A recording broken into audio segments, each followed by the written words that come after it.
O Índice de Desenvolvimento da Educação Básica, o IDEB, divulgado nesta semana, mostra que o Brasil melhorou o ensino, mas ainda está distante da meta do próprio Ministério da Educação. O Brasil subiu de 3,8 em 2017 para 4,2 e a meta era 5. O índice do IDEB vai de 0 a 10 e é medido a cada 2 anos. O tema de hoje é: o que o Brasil precisa fazer para melhorar a qualidade da educação? Os nossos debatedores são Bruno Salles, advogado mestre em Direito Penal. Boa noite, Bruno. Boa noite, Mona Lisa. E Caio Coppola, bacharel em Direito e comentarista político. Boa noite, Caio. Boa noite, Mona Lisa. Boa noite, doutor Bruno. Boa noite, ao espectador da CNN. Boa noite, Caio. Começamos com você, Caio, suas primeiras considerações, por favor. Obrigado, Mona Lisa. Bom, num livro interessantíssimo, intitulado As Crianças Mais Inteligentes do Mundo, né?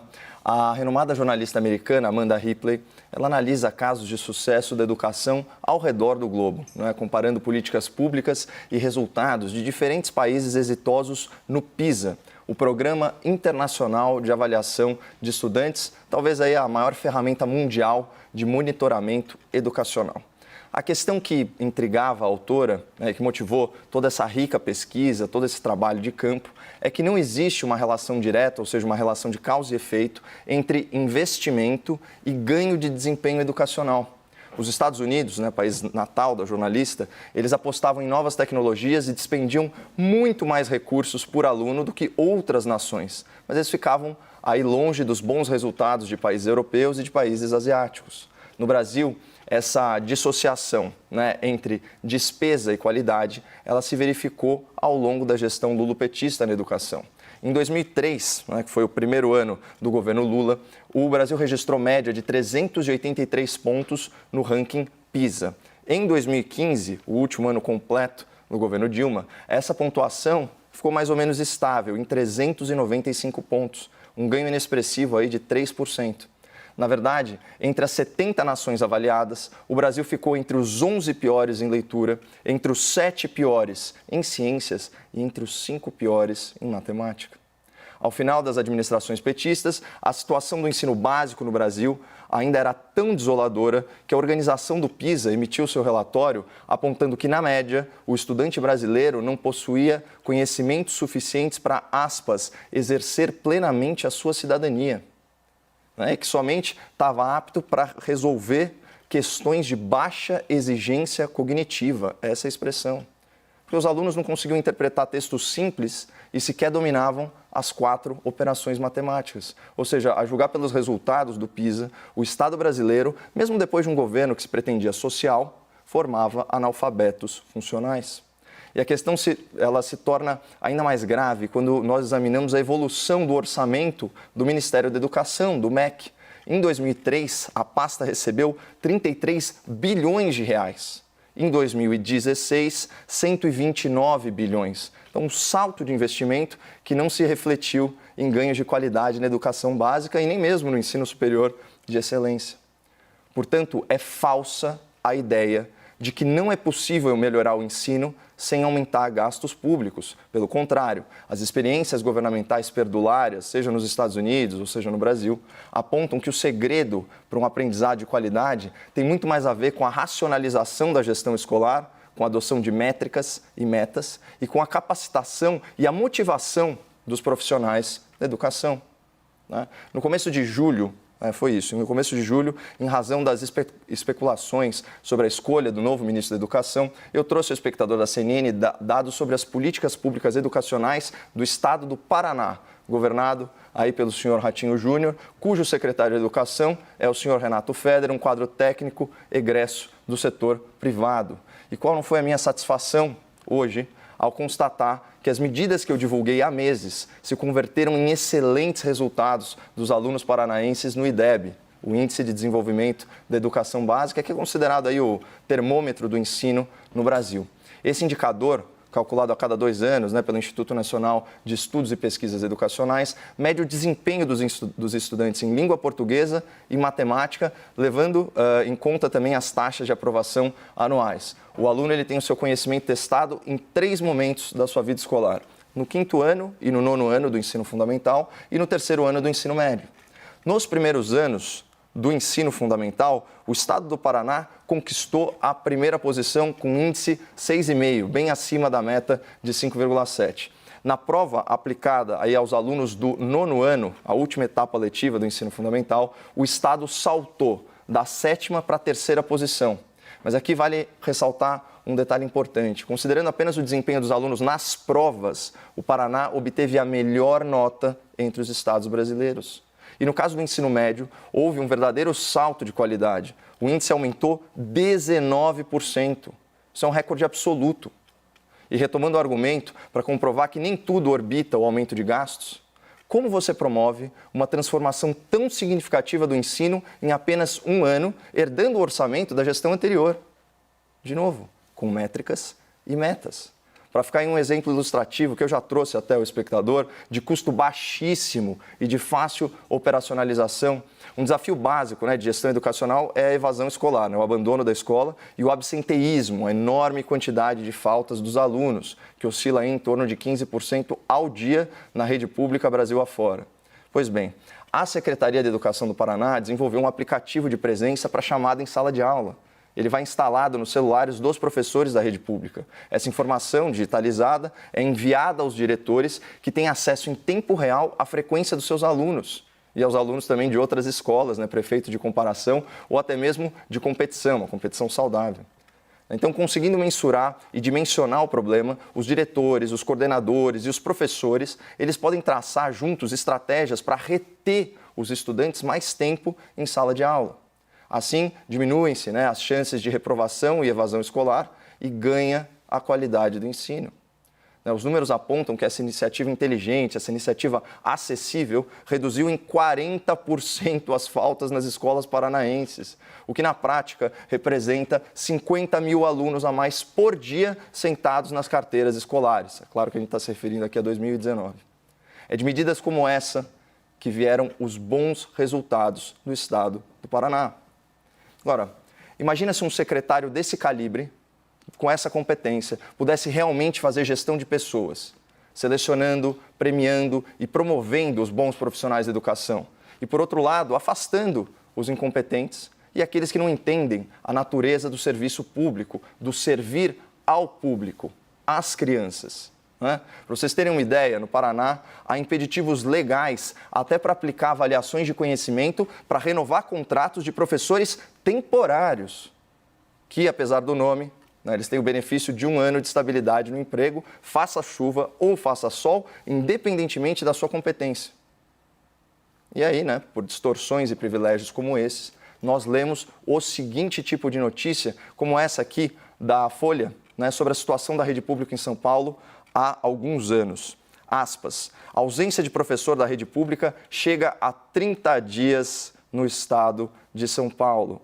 Cada professor registra, em média, 30 dias de ausência das escolas em um ano. O número de ausências equivale a 15% do total de 200 dias letivos que cada escola é obrigada a cumprir pela legislação. Pessoal, são 30 dias de ausência além das férias. Em qual emprego do setor privado seria possível, seria aceitável? Mas, enfim, concluindo o raciocínio. Melhorar a educação básica no Brasil passa por racionalizar a gestão escolar, com a adoção de métricas e metas de desempenho em múltiplos níveis. Passa por prestigiar a transmissão de conhecimento, em detrimento da doutrinação ideológica. Passa por implementar uma ampla reforma administrativa que viabilize políticas justas de recursos humanos, premiando colaboradores com base em resultado e em competência. E, finalmente, passa por fazer as crianças e jovens do Brasil voltarem às salas de aula o mais rápido possível para que elas não caiam vítimas do emburreço em casa. Bruno, suas primeiras considerações, por favor. Obrigado, Mona Lisa. Minhas amigas, meus amigos telespectadores, boa noite. Novamente, o Brasil não alcançou as suas metas de pontuação no IDEB, esse Índice de Desenvolvimento da Educação Básica. Vamos lembrar que quando a gente está falando de educação básica, a gente está falando de um grupo que engloba ensino fundamental e ensino médio. Ele não vai falar de ensino superior. Apesar de um considerável avanço, passando de 3,8 para 4,2 no ensino médio, a gente ainda ficou longe da meta para 2020, que era de 5 pontos. No ensino fundamental, a gente teve uma evolução menor, no entanto, essa faixa já era melhor do que a do ensino médio e a gente conseguiu se aproximar das metas ali impostas, fixadas pelo MEC. Na faixa dos primeiros anos do ensino fundamental, tem esse corte, nós evoluímos de 5,8 para 5,9, ficando um pouquinho acima da média, que era de 5,7. Na faixa dos últimos anos do ensino fundamental, a evolução foi de 4,7 para 4,9, que é pequeno, se aproximando um pouco mais da meta de 5,2, mas ainda longe. Mas o que significa essa nota, na verdade? Eu acho que isso que é importante a gente olhar aqui. A nota do IDEB vai de 0 a 10 e serve como uma medida de qualidade para as escolas e para as redes de ensino. Ela permite categorizar a qualidade da educação por município, por estado, por região, por rede privada ou pública e vários outros fatores, inclusive por escola. Para calcular a nota do IDEB, são considerados 2 fatores primordiais. O primeiro é o nível de conhecimento dos alunos em língua portuguesa, com ênfase em leitura, e matemática, o que é avaliado pela Prova Brasil do Sistema Nacional de Avaliação de Educação Básica, o SAEB. O segundo é a taxa de rendimento, ou seja, a quantidade de estudantes que não foram reprovados nem abandonaram a escola nos anos de referência dos exames. Essa taxa, hoje em dia, é medida pelo censo do IBGE, que lá pelo PNAD contínua consegue medir quem abandonou e quem não abandonou a escola naquele ano, ou repetiu. Esse sistema de medição da qualidade do ensino, como a gente pode ver, ele acaba sendo, na verdade, bastante raso e tem alguns problemas metodológicos sérios. O primeiro é que esse sistema, que vai de 0 a 10, considera a nota 5 como índice de aprendizagem médio e a nota 10 uma nota muito acima da média. Ocorre que essa nota 5 foi considerada com base na nota do SAEB de 1997, uma época em que a taxa de atendimento médio no ensino era de 68% e muita gente, a mais vulnerável, ficava fora dessa prova. Essa taxa aumentou muito durante o governo Lula e Dilma e chega hoje a quase 90% de atendimento. Mais de 90% na verdade. Outro ponto que deve ser levado em consideração é que esse índice acaba levando em conta apenas aspectos básicos do ensino, como português e matemática, e nesse sentido acaba sendo um indicador limitado, se comparado, por exemplo, como o PISA, que o Caio mencionou aqui, o Programa Internacional de Avaliação de Estudantes, que engloba os países da OCDE e alguns países convidados. Esse índice também tem foco no aprendizado de leitura e de matemática, mas ele também leva em consideração, muito importante, o aprendizado e aderência sobre o pensamento científico. E o pensamento científico é de extrema importância no aprendizado, porque corresponde à capacidade crítica do aluno aprender, criticar e discutir. É essa capacidade de pensamento científico que permite, por exemplo, distinguir entre o que é conhecimento, daquilo que é crença, daquilo que é opinião, daquilo que é achismo.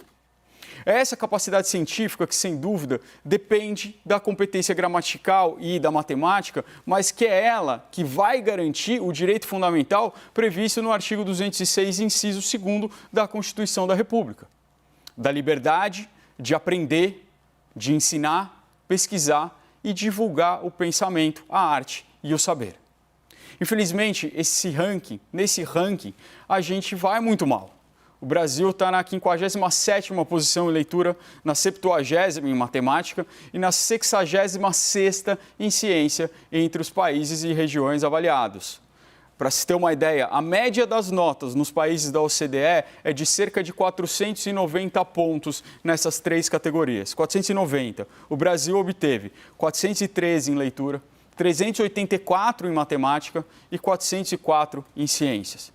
Para ter uma ideia também, quem lidera esse ranking é a China, que obteve 555 pontos em leitura, 591 em matemática e 590 em ciências.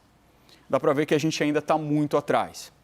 A gente ainda não conseguiu atingir as nossas metas internas de aprendizagem ali do IDEB, quanto mais correr atrás de outros países que têm se aperfeiçoado cada vez mais, que têm aperfeiçoado cada vez mais as suas redes de ensino. Cientes de que o investimento na educação é investimento no futuro do país. E vamos ver, esse é um dado concreto. Segundo dados do Instituto Todos pela Educação, uma instituição que é suprapartidária e talvez seja o órgão mais respeitado no Brasil na matéria de educação, eu abro aspas, um aumento de 100 pontos no resultado médio de um país na avaliação internacional de empenho de escolas do PISA está associado a 2 pontos percentuais a mais na taxa de crescimento anual do PIB per capita do país. Veja essa estatística, quanto é impressionante. Porque é disso que nós estamos falando. Nós estamos falando de investimento para o crescimento econômico e para a emancipação da nossa população. E, infelizmente, esse não é o projeto da nossa elite, não é o projeto do governo atual, que já anunciou um corte de 1,6 bilhões no orçamento do MEC esse ano.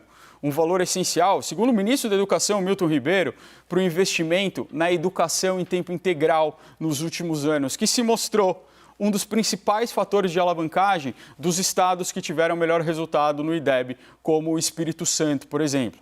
O que comprova a absoluta verdade da frase do grande professor e grande educador Darcy Ribeiro. A crise na educação brasileira não é uma crise, é um projeto. Vamos então ao debate. Bruno e Caio, por favor.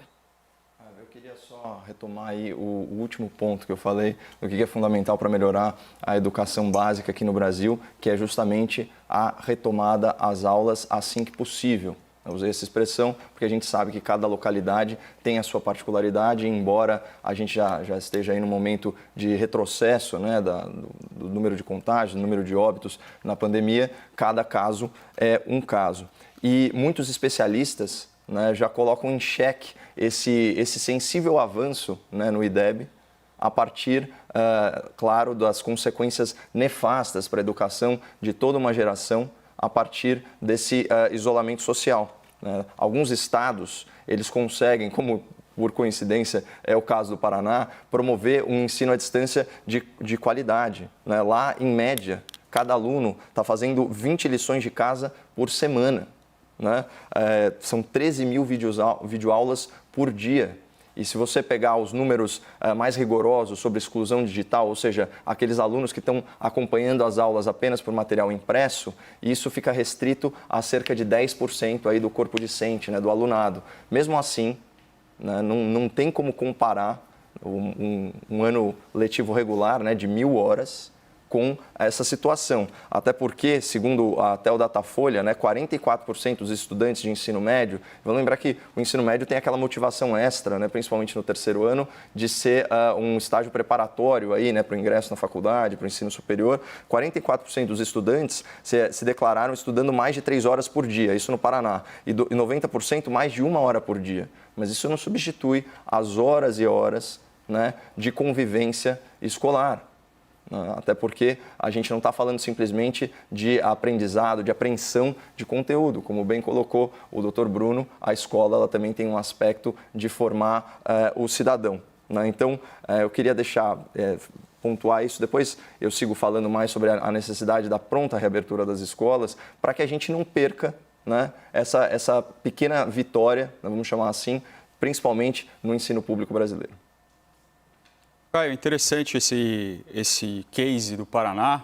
Eu realmente não estava sabendo nas principais matérias sobre isso. É muito legal também. Que você trouxe. Realmente, nas principais matérias, a gente vê aqui, olhando pelo próprio ranking, a gente tem São Paulo em primeiro lugar nas posições iniciais e finais do ensino fundamental, e o Espírito Santo em primeiro lugar no ensino médio. O Espírito Santo que deu um salto muito importante com a sua política. Né? Depois a gente vê também, com bastante destaque, o Distrito Federal, Ceará e Goiás, e depois também Minas Gerais, Goiás nos anos finais. O Paraná vai aparecer no terceiro, então acabou não aparecendo muito nas matérias, mas deu para pegar nesses principais casos alguns pontos que foram destacados como relacionados a esses altos números nesse IDEB, que novamente vamos deixar de uma forma bem clara. Ele é importante num certo limite. Por ser uma medição continuada, ela consegue nos mostrar algo, mas ela não vai conseguir nos mostrar tudo.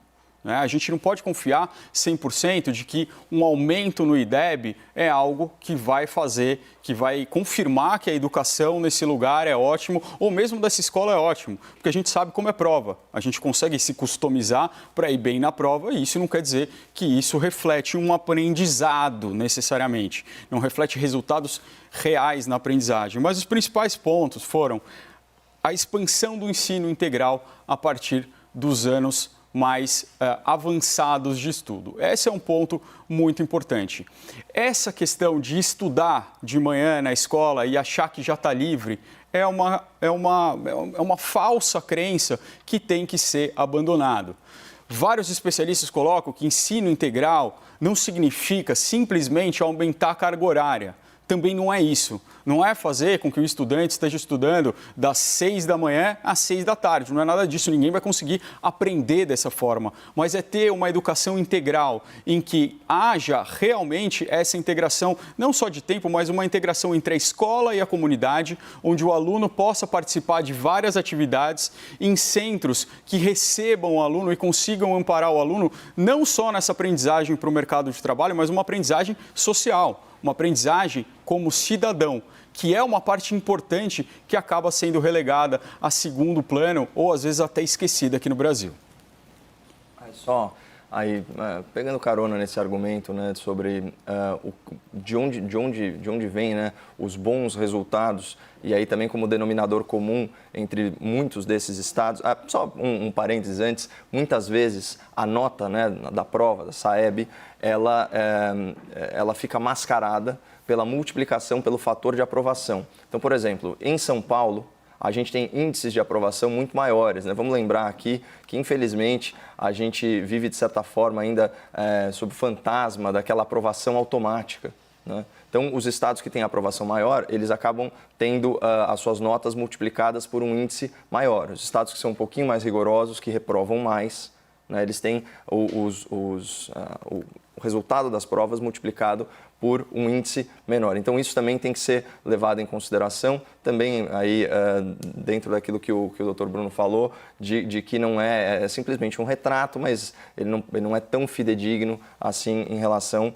à realidade das coisas. Mas, enfim, os bons resultados vêm principalmente de secretários técnicos, né? A gente sempre critica aqui o loteamento político, né, nos ministérios, nas secretarias. Quando você tem um secretário técnico, no caso do secretário paranaense, ele não é nem do Paraná, ele não é paranaense, ele é paulista, né? Então, ele é um quadro técnico, trabalhava aqui na Secretaria de Educação do Estado de São Paulo, na gestão anterior, e aí foi importado para o Paraná pela gestão Ratinho Júnior.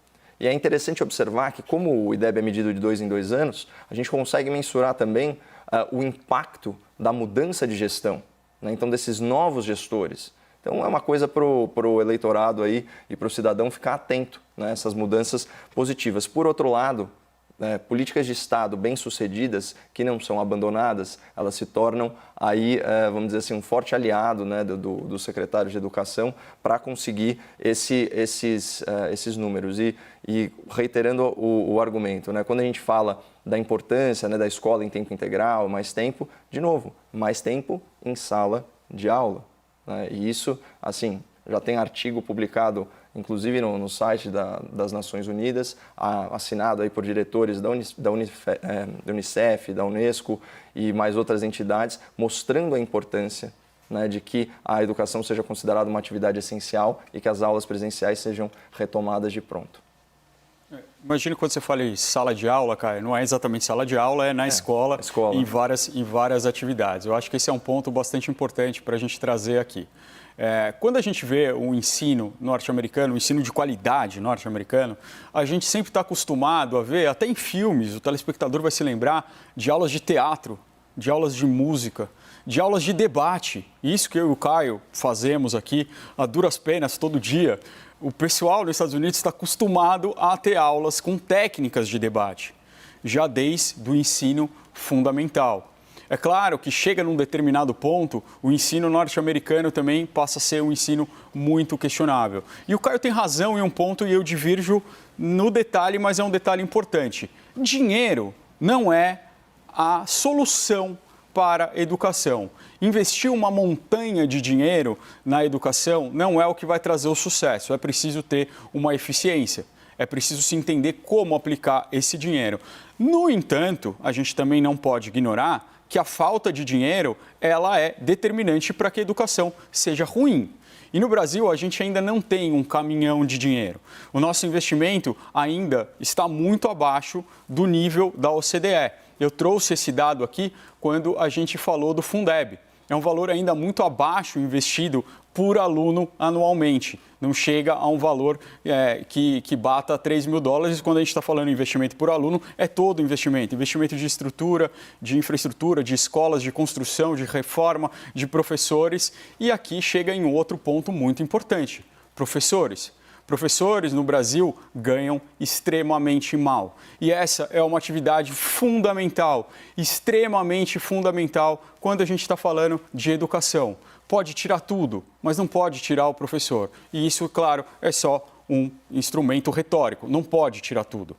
Um dos pontos mais importantes que os professores se queixam no Brasil, além dos baixos vencimentos, também são a falta de estrutura para que eles possam empregar. Um dado muito alarmante nesse sentido, que também é do Instituto Todos pela Educação, é que um terço dos professores do Brasil tem que complementar a sua renda com outro tipo de trabalho. Isso é um absurdo e isso fica claro em tempos de pandemia, quando os pais que têm criança em casa, que têm 1, 2, às vezes mais filhos em casa, veem o desafio que é apoiar um aluno. Apoiar um aluno ou 2 em casa. Esse desafio é exponencial quando você está falando de 30 alunos numa escola com todos os seus problemas que eles trazem para casa. E é por isso que defender o professor e a classe é muito importante, é fundamental se o Brasil quiser sair do abismo onde se encontra hoje em dia. Bruno, continue com a palavra, por favor, porque entramos já nos argumentos finais. Acho que como passou rápido hoje. Sim, é sinal que o debate foi muito intenso e bom. Quando passa rápido, a gente não percebe. Vamos lá, por favor. Muito obrigado. Eu acho que é muito importante a gente ficar, então, nessa questão, para finalizar, dos professores. A gente precisa entender que essa é uma profissão que continua sendo extremamente desvalorizada no Brasil, que continua sendo muito pouco entendida no Brasil, que tem uma relação entre aluno e mestre muito peculiar, que é quase uma relação de violência em muitos lugares, quando deveria ser uma relação de reverência. Se a gente pensar como é no Oriente, como é no Japão, na Coreia do Sul, que são referências de ensino, os professores são literalmente reverenciados. Não são os grandes professores, porque sequer tem essa distinção entre os professores de pequenos e os professores de universidade. Professor é uma classe que deve ser referenciada e ponto. E isso é muito importante. Isso é muito importante quando a gente vê esses debates ideológicos que querem colocar professores sobre ameaça, que querem dizer que o ensino que o professor traz é um ensino que está doutrinando crianças. É claro que nós não temos um ensino doutrinador, nós temos um ensino curricular no Brasil. Um ensino que pela grade de ensino, que pelo conteúdo, é aprovado e é admirado internacionalmente. Pelo menos em alguma coisa a gente tem de bom no estudo. A gente tem um legado de educação que a gente deixou para o mundo. Um dos maiores professores citados em língua inglesa dentro das carreiras humanas inteiras é um professor brasileiro, professor Paulo Freire, que tem a sua biografia tão devastada por um infinito de pessoas que jamais leu, que faria 99 anos amanhã e que deve ser parabenizado e que deve ter a sua obra respeitada, independentemente das suas orientações políticas e ideológicas. Porque o grande feito de Paulo Freire não é a doutrinação, foi conseguir alfabetizar pessoas que trabalhavam em canaviais em 45 dias.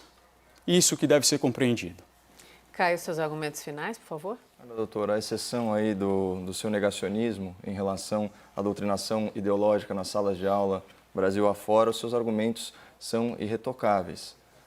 Claro, se a nossa base curricular ela fosse tão efetiva, tão eficiente, e tão maravilhosa assim, nós não estaríamos nesse estado das coisas, muito menos durante a gestão lulopetista. E eu trouxe aqui dados e fatos, não há argumentos, porque eles falam por si só e é uma realidade que se impõe, a gente testemunha isso todos os dias na realidade nacional. Eu vou bater forte de novo nesse argumento de volta às aulas, trazendo uma matéria que eu citei ontem, né, que é da entrevista da psicóloga Viviane Sena, que defende a reabertura, né, das escolas. Ela diz o seguinte: os países que voltaram mais rapidamente com as escolas antes do comércio ou no máximo simultaneamente são os que têm os melhores desempenhos no PISA, o exame citado tanto por mim quanto pelo Dr. Bruno. Né? Que coincidência, ela até ironiza. A gente pode abrir restaurante, shopping, 25 de março, bar, salão de beleza, tudo antes das escolas. É muito representativo o que é prioridade. E só para ilustrar como nós estamos na lanterna do ensino presencial, embora a pandemia, sob certo aspecto, na média esteja sob controle, olha o que ela diz: o aspecto da transmissibilidade para os adultos, em razão das crianças serem assintomáticas, não se confirmou em diversos países, inclusive a partir da volta às aulas. O pico do fechamento das escolas foi em abril, com 192 países, representando 91% ou 1,6 bilhão de alunos. Em setembro, ou seja, agora, são apenas 46 países, menos de 24% do total. E é nesse grupo que está o Brasil. O grupo que está abandonando as nossas crianças e deixando elas à mercê, não dos educadores que nós defendemos aqui, de fato, os bons educadores no Brasil são heróis nacionais, mas sim dos seus pais, que têm outras, né, atribuições, além de ensinar os filhos e fiscalizar as suas atividades aí fora da sala de aula. Então, vamos, por favor, né, nos conscientizar e retomar as aulas como uma questão prioritária nessa pandemia.